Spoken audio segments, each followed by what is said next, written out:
Learn how to be still and wait patiently upon the Lord.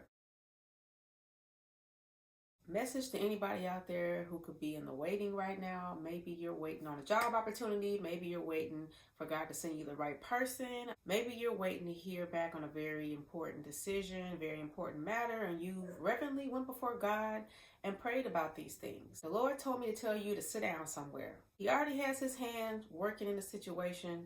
He don't need your help any further. Sometimes, and I'm guilty of this myself, we humans are very much impatient. We feel like nothing is happening, or we feel like we're not being proactive enough because, faith without works is dead. And so we try to take matters into our own hands, or we think we need to help out the Lord because, it's not like he doesn't know us better than we know ourselves. Having a lack of patience will cost you. Having a lack of patience will cause you to miss out on the bigger picture of what God is trying to do. Being patient, waiting on things, depending on what that thing may be, it can be easy or it can be extremely hard. When you look back at all the chapters of your life and maybe you're working towards a certain goal, it can be really frustrating, especially when you put in the work and you're not seeing any fruit of what God may have promised you, or maybe you just feel like maybe I didn't do enough. And so then you start what I like to call mind looping, thinking like, did I do something wrong? Should I be doing more? No, the Lord is telling you today, just sit down and be patient. It's like going out and going fishing. You don't jump in the ocean trying to get the fish out of the water because nothing is biting your line. Much like the disciples in the book of John, Peter and the fishermen were out all night casting their nets only to end up with absolutely nothing. And at times the enemy will get in our heads and make us feel as though our efforts are worthless, they're meaningless.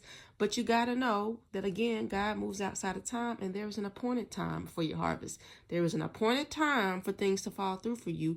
And so sometimes you just gotta sit there, relax, and make sure that you are able to hear the Lord clearly for the instructions that he gives you. And sometimes those instructions are simply just sitting there and being still. He's already moved outside of time. He already know how it's going to go down for you. And so why are you in a rush? Why are you worrying about it? If you know that you've been obedient, being proactive, then stop worrying about it. Stop stressing about it. The enemy tries to come in with anxiousness. He tries to make you feel like you have lost out on something. And look, sometimes the consequences of our actions, whether it be disobedience or jumping the gun, yes, that does happen. But God can redeem that situation and bring you something better back around.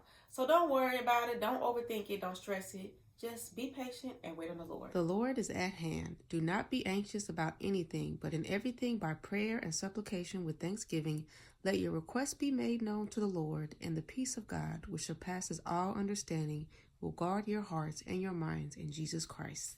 Therefore, I tell you, do not be anxious about your life, what you will eat or what you will drink, nor about your body and what you will put on. Is not your life more than food, and the body more than clothing?